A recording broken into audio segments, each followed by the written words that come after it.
기도합니다. 아멘.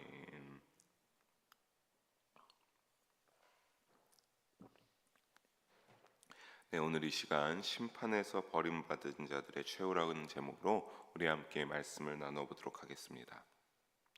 우리가 계속 지금까지 예레미야를 살펴보고 있었는데, 예레미야를 지금까지 보면서 하나님께서는 예레미야를 통하여서 조상대대로 여호와 하나님께 불순종하면서 그들의 죄악의 고리를 이어갔던 유다의 패역한 모습들을 하나님께서 예레미야를 통해서 낱낱이 지적하였습니다.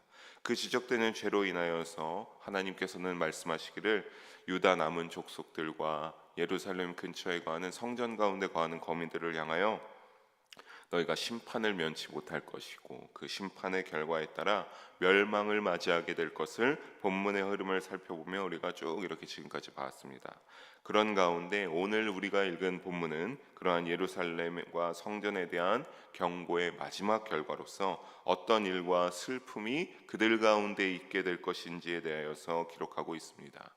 이전에도 말씀하셨던 것처럼 오늘도 모든 내용 가운데 보게 되면 하나님이 지금까지 그 전에 하나님께로 돌이키지 않으면 너희의 모든 것들을 앗아가고 너희가 거주하는 그 땅을, 축복된 땅을 이제는 축복된 땅이 아니라 예루살렘과 성전을 파괴하고 폐허가 되어 황폐한 땅으로 만들어버리겠다라고 말씀하시는데, 그것이 오늘에도 말씀하고 있습니다. 사랑하는 성도 여러분, 이러한 본문의 내용들을 우리 함께 자세히 살펴보면서 오늘을 살아가는 우리에게 주시는 영적 교훈을 또한 나누고 우리가 마음 가운데 새기는 시간이 되기를 주님의 이름으로 간절히 소망합니다. 먼저 우리 그렇다면 29절을 다시 한번 함께 한 목소리로 읽어보도록 하겠습니다. 너의 머리털을 베어버리고 벗은 산 위에서 통곡할지어다. 여호와께서 그도하신 바 이 세대를 끊어버리셨음이라. 아멘. 29절에 보니까 뭐라고 말하고 있습니까? 예레미야가 하나님의 말씀을 대언받아서 유다 백성들에게 말하고 있는데, 너희가 머리털을 베고 벗은 산 위에서, 그냥 산이 아닙니다. 벗어진 산 위에서 너희가 머리털을 베고 통곡하라 라고 말하고 있습니다. 왜냐하면 이제 어떻게 될 것이기 때문입니까? 너희가 살아가는 이 세대가 이제는 하나님께서 끊어버리실 것이기 때문입니다. 사랑하는 성도 여러분, 여기서 말하는 머리털을 삭발하는 일은 주로 어떠할 때 머리털을 삭발하고 다 깎았는가 하면, 회개하는 일이 있을 때나 아니면 슬픈 일을 당해 탄식할 때, 굉장히 급작스러운 슬픔이, 큰 슬픔이 나와서 탄식하고 슬퍼할 때, 혹은 나시린이 서원을 깨트릴 때 이와 같이 머리털을 베는 일을 행했습니다. 그런데 여기서는 조금은 이중적인 두 가지의 의미를 가지고 있습니다. 바로 뭐냐면 처음에 말씀드렸던 회개의 의미, 너희가 이러한 모든 죄악 가운데 회개해야 된다라고 하는 것과 마지막 세 번째 말했던 나시린의 서원에 관련한 부분입니다. 왜 나시린이 이렇게 서원이 깨졌을 때 머리를 삭발하고 다 밀었어야 했냐면, 왜냐하면 나시린은 원래는 어떻게 했습니까? 그들은 살아가면서 머리를 깎지 않았습니다. 계속 머리를 길렀는데, 만약에 그가 그렇게 하면서 나시린으로 살아갔는데 실수로 시체를 접촉하게 되었다, 그러면 그 즉시 머리털을 모두 밀고 그가 꽤 오랜 시간, 예를 들어서 나시린 서원한 기간이 뭐 2일이 남았든 3일이 남았든 그런 것이 중요한 것이 아닙니다. 그 2, 3일을 남기고도 모르고 시체를 만져서 부정하게 되었다라고 하면 자신의 모든 머리털을 밀고 지금까지 나시린으로 살아왔던 시간은 모두 무효가 되어버렸습니다. 그래서 머리털을 모두 깎으면서 그렇게 했어야 됐는데, 그런 것처럼 그러한 차원에서 볼 때 이제 하나님께서 나의 백성들이었던 너희를, 이 세대를 끊어버리겠다라고 하는 것은 이런 차원에서 하나님의 백성으로서 너희가 지금까지 쭉 축복된 삶과 하나님의 많은 복을 받으면서 살아왔는데 이제는 어떻게 했다? 그것이 이제 모두 무효화가 될 것이니까 너희의 머리털을 밀고 우상을 숭배했던 벗은 산 위에서 통곡하라라고 하나님께서 말하고 있습니다. 이것은 바로 거룩함을 유지하지 못했던 패역하고 죄를 끊임없이 지어왔던 그러한 백성의 최후라 할 수 있겠습니다. 하나님은 그러면서 그들이 이러한 심판을 받고 이러한 상황에 처하게 된 것에 대하여서 다시 한번 정확하게 알려주시고 찝어주십니다. 우리 30절과 31절 두 절을 함께 한 목소리로 읽어봅니다. 여호와께서 말씀하시되 유다 자손이 나의 눈앞에 악을 행하여 내 이름으로 일컬음을 받는 집에 그들의 가증한 것을 두어 집을 더럽혔으며 흰놈의 아들 골짜기에 도벳 사당을 건축하고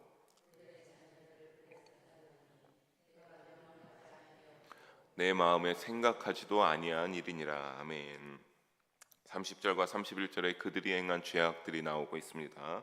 먼저 30절을 보게 되면 일단 그들이 어떻게 했다? 하나님의 보는 가운데, 나의 눈앞에서, 하나님의 눈앞에서 하나님이 보는 가운데 그들이 악을 행하였기 때문인데, 어떠한 악을 행하였냐가 중요합니다. 첫째도 30절에서 행한 악은 무엇입니까? 바로 가증한 것이 나오게 되죠. 가증한 것을 두었다. 근데 그 가증한 것을 어디에 두었습니까? 내 이름으로 일컬음을 받는 집에 가증한 것을 두었다고 합니다. 여기서 내 이름으로 일컬음을 받는 집은 성전입니다. 하나님이 계신 성전을 말하는 건데 거기에 가증한 것을 두었다라고 합니다. 이 가증한 것은 우상입니다. 그러니까 하나님이 계신 성전에까지 그들이 어떻게 한 겁니까? 우상을 가져다 두고 그 가운데서 하나님을 열심히 섬기고 하나님에게 제사 드리며 예배하며 나아갔던 것이 아니라 열심히 그 가운데서도 하나님이 계신 성전에서 우상을 섬기는 일에 힘을 내었습니다. 사랑하는 성도 여러분, 하나님이 계신 집 가운데서 이와 같이 하는 일은 신성 모독에 해당하는 행위로 하나님이 최고로 싫어하는 그러한 악행으로서 이것만 봐도 어떤 것을 알 수 있습니까? 이들이 심판받아 폐허가 되고 황폐화된 땅으로 되어야 하는 것, 그리고 그들의 세대가 끊어져 버려야 되는 것은 필연적일 수밖에 없습니다. 그런데 그것뿐만이 아닙니다. 이어서 31절에 보게 되는 것은 문제는 우상만 드는 것이 아니라 이보다 더한 악행을 저질렀는데 바로 31절에 나오는 것처럼 뭡니까? 흰놈의 아들 골짜기에 도벳 사당을 건축하고 누구를 불살랐다? 자신의 자녀들을 불살라서 인신으로 그러한 제사를 드렸다라고 하는 점입니다. 여러분, 여기에서 이 바로 도벳 사당이라고 하는 것은 이 흰놈의 아들 골짜기에 도벳 사당은 몰래 우상을 위하여서 지은 사당입니다. 그러니까 원래 있는 것이 아닙니다. 몰래 우상을 위하여서 이 도벳 사당을 지어서 그 가운데서 어떻게 한 겁니까? 어린 아이들을 가져다가 그들을 불에 태워서 몰래 신에게 제사를 지내고 우상을 섬겼던 일을 말하고 있는 겁니다. 그런데 사실 일단 이것은 무엇입니까? 하나님이 명령하지도 않고 하나님 마음에 합한 일도 아닌데, 사실 요시야 왕이 종교개혁 때 보게 되면 열왕기하 23장 10절에 있지는 않지만 거기에서 요시야 왕이 이것들을 다 파괴하고 거기에 더 이상 이 몰래 우상을 향하여서 제사를 드리러 가지 못하게 했습니다.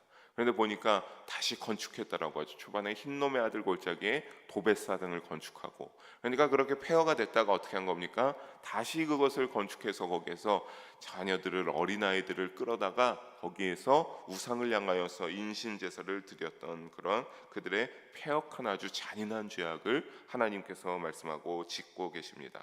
하나님은 그래서 너무나 화가 나셨고 분노하셔서 이 골짜기를 어떻게 하겠다고 합니까? 31절을 이어서 보게 되면 더 이상 도벳이란 이름이나 흰놈의 골짜기라고 하는 32절에 그러한 이름을 가지는 것이 아니라 32절에서 어떤 골짜기로? 죽음의 골짜기로 내가 이제 만들겠다라고 하나님께서 선언하십니다. 즉 아무 죄 없는 어린이들을 자리가 없을 만큼 죽이고 그 대가에 매장한 복수를 하나님께서 친히 하시는데 그 자리에서 행하겠다라고 말씀하고 있는 겁니다. 그런데 하나님께서 이렇게 말씀하신 대로 실제로 바벨론이 이제 이 유다 남유다를 침공할 때 어떤 일이 일어나는가 하면 이들이 살육당하여서 버려지기 시작했을 때 예루살렘 주변 지역에 버려졌습니다. 그렇게 그냥 길 가운데서 쌓이도록 버려졌습니다. 또 뿐만이 아니라 33절을 보게 되니까 뭐라고 합니까? 이러들이 이렇게만 죽을 것이 아니라 공중의 새, 땅의 짐승의 밥이 되겠다라고 하나님께서 그렇게 말씀하십니다. 여러분, 하나님의 진노가 죽은 후 그들의 어디에게까지 이르고 있음을 알 수 있습니까? 그들이 그렇게 해서 하나님께서 너희의 목숨을 끊어버리겠다라고 하는 것뿐만이 아니라 너희의 시체까지 내가 가만두지 않고 동물과 새의 밥이 되어버리겠다라고 하는 하나님의 진노가 얼마나 극심한지 우리는 여기에서 엿볼 수가 있고 알 수가 있겠습니다.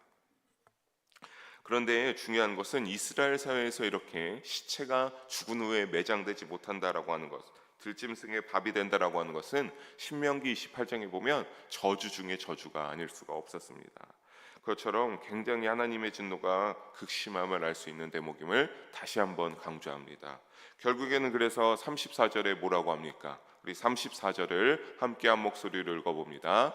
그때 내가 유다 성읍들과 예루살렘 거리에 기뻐하는 소리, 즐거워하는 소리, 신랑의 소리, 신부의 소리가 끊어지게 하리니 땅이 황폐하리라. 아멘. 뭐라고 말합니까? 하나님께서 어떻게 하겠다? 그렇게 하는 것뿐만이 아니라 그 이후에 어떠한 기쁨의 즐거움의 소리도 다 없어버리고 특히 신랑 신부의 소리가 끊어지게 하여 버리겠다라고 말합니다. 신랑 신부의 소리가 끊어진다라고 하는 것은 무엇입니까? 이제 더 이상 성인 남녀가 때가 되어서 만나서 결혼하는 일이 이제 더 이상 존재하지 않는다라고 하는 사실입니다. 그리고 결혼하는 일이, 결혼하는 소리가 있지 않으니까 어떻게 되겠습니까?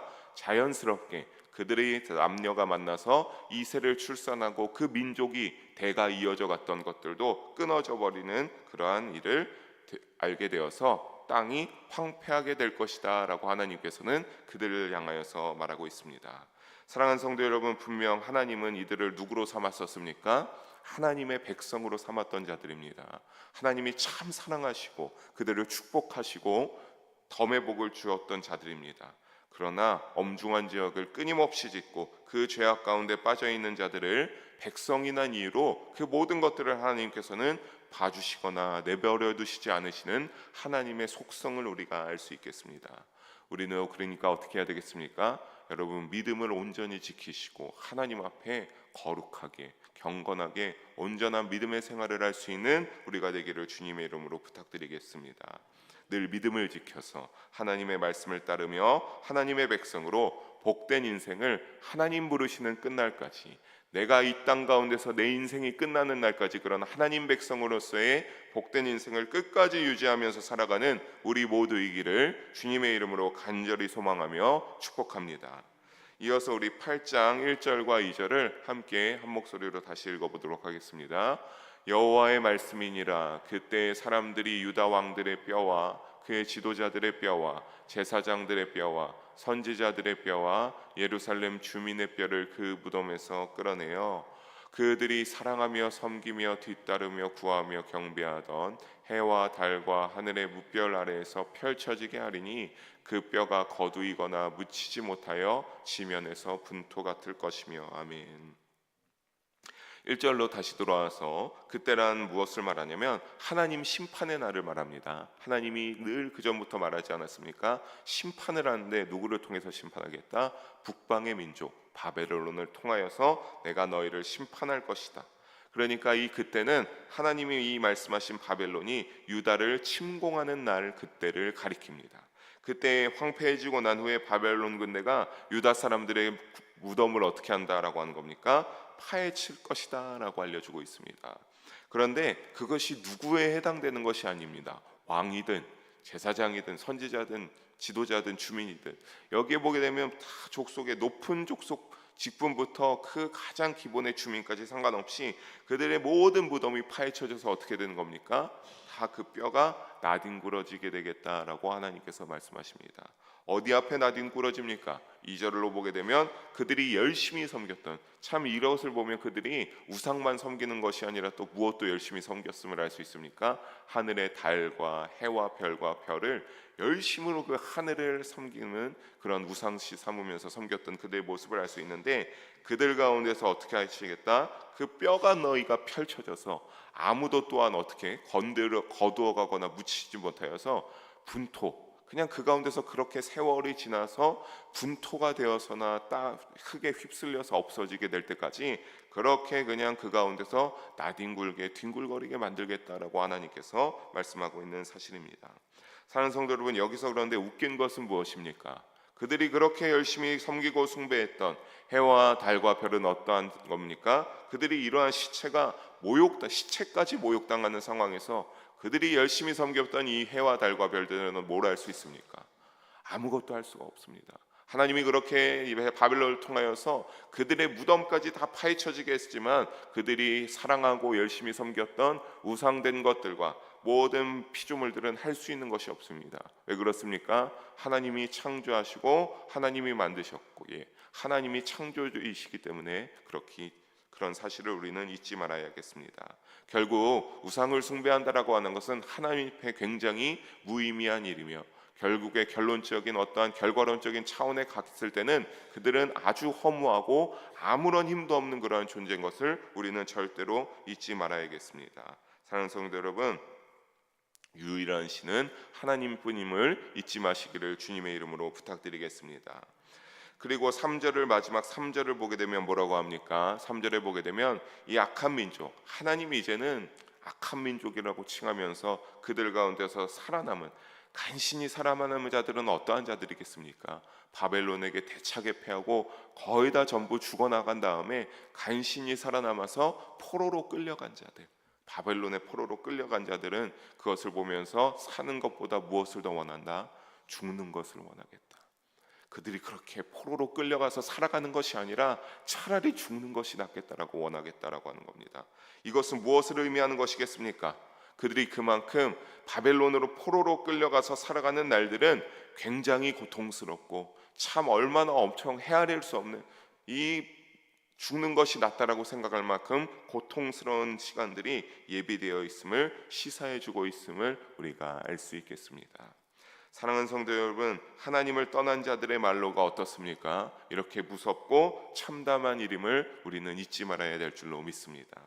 하나님은 우리의 죄악을 모르시는 분이 아님을 다시 한번 깨달으시기를 바랍니다. 이 말씀을 묵상하면서 참 모든 것을 아시는 하나님, 우리의 중심까지 다 감찰하고 계신 그 말씀에 따른 하나님이심이 진정한 여호와 만능의 구세주 하나님이심을 깨닫게 됩니다.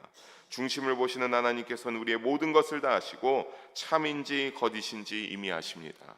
다만 늘 지켜보시고 그러한 중에 우리가 늘 죄를 짓지 아니할 수 없지 않습니까? 당당하게 믿음으로 살아가면 좋은데, 어떻게 보면 어떠한 자가 이와 같은 말씀을 했습니다.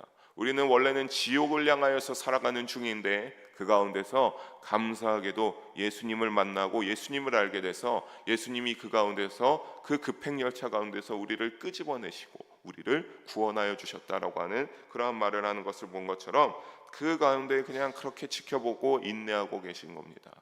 그런데 만약에 그 인내가 오늘 말씀과 같이 한계에 이를 때 하나님은 그 방법대로 회개의 여러 가지 신호를 보내주시고 회개할 수 있는 기회를 주시는데, 그걸 놓치게 되면 어떻게 된 겁니까? 오늘 본문에 하나님이 말씀하시고 오늘 본문에 기록되어져 있는 것처럼 죄에 대한 심판이 우리라고 비껴갈 일은 절대 없으리라고 생각하고 우리는 깨어있는 두려워하는 믿음으로 또한 살아가야 될 줄로 믿습니다. 즉 하나님의 은혜로 죄를 용서받고 구원받아 사는 것이 진정한 하나님의 백성의 참된 모습임을 믿으시는 우리가 되기를 주님의 이름으로 부탁드리겠습니다. 사랑하는 성도 여러분, 우리가 죄에서 용서함을 받는 예수님의 십자가를 깊이 묵상해 보시기 바랍니다. 그 십자가의 보혈로 죄를 용서받은 우리는 정말 너무나 큰 복을 받은 자들이라 생각할 수밖에 없습니다. 사랑하는 성도들, 우리가 삶을 살아가면서 어제 담임 목사님도 말한 것처럼 참 삶 가운데 경제적으로 나의 입은 옷이나 내가 거하는 집이나 많은 것들을 덤의 복으로 우리가 복을 받게 되었지만, 사실 여러분, 우리가 진정한 가장 큰 복은 무엇입니까? 아까 말씀드린 대로 죄를 향하여 갈 수밖에 없는 우리의 삶의 여정이 예수님을 알게 됨으로, 예수님을 만나게 됨으로써 하나님께 구원받는 인생이 되어서 죄에서 벗어나 지옥이 아니라 하나님 나라 천국에 갈 수 있는 그 구원 티켓을 우리가 얻게 되었다 사실입니다. 그리고 이 모든 것들을 대가 없이 거저 주시는 하나님의 은혜가 가장 큰 복인 줄로 믿습니다. 여러분, 이들은 어떠했습니까? 남유다 백성들은 그들은 성전이 있기에 괜찮을 거라고 자신의 똑똑함으로 자신했었지만 그것이 아니었습니다. 하나님이 원하시는 그것이 아니었습니다. 그러한 모든 자신의 생각과 자신의 머릿속에 있는 것들을 내려놓고 하나님 앞에 나아가기를 원하지 않았습니까? 하나님 앞에 나아가서 너희의 모든 것을 내려놓고 하나님 앞에 울분을 토하며 통곡하면서 모든 죄악들을 그 하나님 앞에 내려놓고 회개해야 된다라고 하나님께서 말했습니다. 하지만 그들은 그러지 않았죠. 교만하게 자신이 가진 것들을 끝까지 내세우면서 믿었던 그들은 결국에는 하나님이 이제는 백성이 아니라 너희 세대를 끊어버리겠다라고 하는 버림을 받게 되었고, 심판의 결과로 비참하고 멸망하고 나라는 황폐해졌습니다. 사랑하는 성도 여러분, 다시 한번 부탁드리기를, 이것이 우리의 영적 교훈이 되기를 주님의 이름으로 부탁드리겠습니다. 그래서 심판의 결과로 이렇게 된 것처럼 우리도 이를 교훈 삼아 반드시 머리로 하는 믿음에서 그치는 것이 아니라 늘 예수님을 믿음으로 가까이 나아가는, 예수님에게 가까이 나아가는 행함이 우리에게도 있어야 될 줄을 잊지 마시기를 바랍니다. 만약 그런데 그러한 가운데 행함이 없고 내가 조금은 부족한 믿음을 내가 깨닫고 캐치하게 될 때도 있지 않습니까? 그럴 때 우리는 반드시 어떻게 해야 되겠습니까? 하나님 앞에 그것을 깨닫고 그러한 믿음에서 벗어나서 행함이 있는, 살아있는, 역동성이 있는 믿음이 될 수 있도록 하나님 앞에 내 모든 죄를 회개하고 예수님을 향하여 십자가를 붙잡고 의지하며 그 보혈의 능력을 사모하면서 나아가는 우리 모두가 되기를 주님의 이름으로 축복합니다. 그래서 믿음에 따른 올바른 행함이 있는 우리 모든 성도님들 한 분도 빠짐없이 되어서 하나님께 인정받는 백성들로 살아가는 우리 믿음의 여정이기를 주님의 이름으로 간절히 소망하며 간절히 축복합니다. 기도하시겠습니다. 사랑의 하나님 아버지, 오늘도 부족한 자를 통하여서 주님의 귀한 말씀을 나누게 하심을 감사합니다. 사랑의 하나님, 심판에서 버림받은 자들의 최후에 대해서 하나님이 확실하게 말하시는 광경을 살펴봤습니다. 주여, 이것이 우리에게 때로는 사랑의 하나님이시지만 그 사랑의 하나님을 향한 믿음이 우리가 온전하지 못하여서 그 믿음이 변질되고 하나님 앞에 만족하지 못하는, 하나님 보시기에 합당한 믿음이 되지 못할 때 이러한 심판이 우리에게도 일어날 수 있음을 우리가 경각하며 깨어있는 믿음으로 살아가고자 주님 우리를 붙잡아 주시고 인도하여 주시옵소서. 늘 성령과 동행하는, 성령을 의지하는 우리의 믿음이 되게 하여 주시옵소서. 그래서 그 성령과 동행하고 성령의 도우심 속에 예수님을 향하여 가까이 나가는 믿음이 되게 하여 주시고, 또 그 가까이 나가기 위해서 행함이 있는 믿음이 되게 하여 주셔서 하나님 부르시는 그날까지, 이 땅에서의 삶이 끝나는 그날까지 참된 하나님의 백성으로 살아가다가 잘하였다 내 충성된 종아라는 그 부름과 함께 하나님 나라 구원의 축복을 누릴 수 있는 우리 모두가 될 수 있도록 주님 함께 하시고 인도하시며 붙잡아 주셔서 심판을 피할 수 있는 우리가 될 수 있도록 인도하시고 함께하여 주시옵소서. 감사드리며 사랑이 많으신 우리 주 예수님의 이름으로 기도합니다. 아멘.